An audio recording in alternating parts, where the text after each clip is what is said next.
Firstly, I would like to state that I have read the Daniel 2020 textbook in its entirety.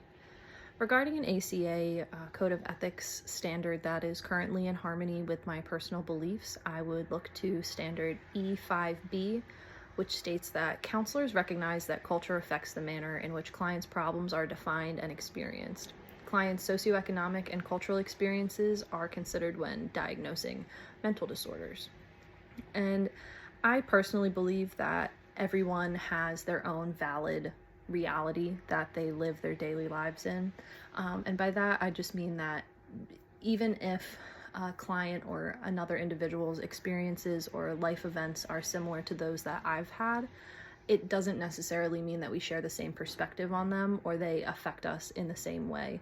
And that's just because we may have been raised up in different cultures or from different socioeconomic backgrounds. And those would both affect our values and our belief systems, and therefore affect how those experiences impact us, either positively or negatively. And while I wasn't necessarily in alignment with this standard before or at the beginning of this class, while reading through the Daniel textbook, I did find that how the author spoke about justice sort of changed my mindset a little bit. The author mentions that it's imperative to stop, look, listen, and immerse ourselves in the experiences of the client. And this forced me to consider how justice is involved in counseling and how I, as a counselor, have to view lived experiences that are different than my own. And I realized I have to challenge my current understanding in order to become culturally humble and therefore aware of cultural differences so that I can treat my clients appropriately. And I also thought it related back to what the Bible says about treating others the way we ourselves would like to be treated, and to extend love to our neighbors. And just as God has a grand design for my life, I also have to remember that God has a grand design for others' lives as well. So my goal is to understand the circumstances that others have lived so that I can counsel them to reach their goals within that environment and within their lived reality. And consistent with what Daniel speaks about justice and the cultural differences in the views on mental health, a study by Byro et al. From 2020 found that self-stigma emerged as a prominent barrier to help seeking, particularly in qualitative studies.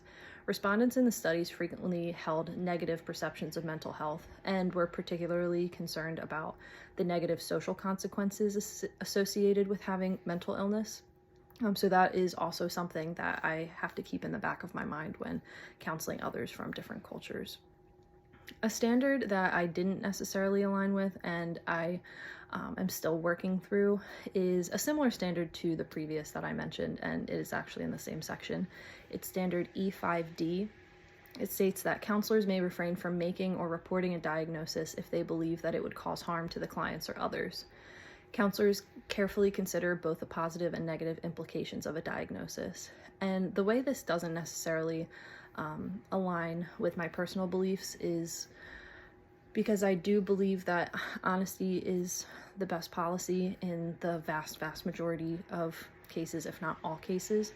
So the idea of refraining or withholding information from a client, in my mind, is in conflict with that value. I don't necessarily see how it would always bring the most positive outcome from therapy or from counseling.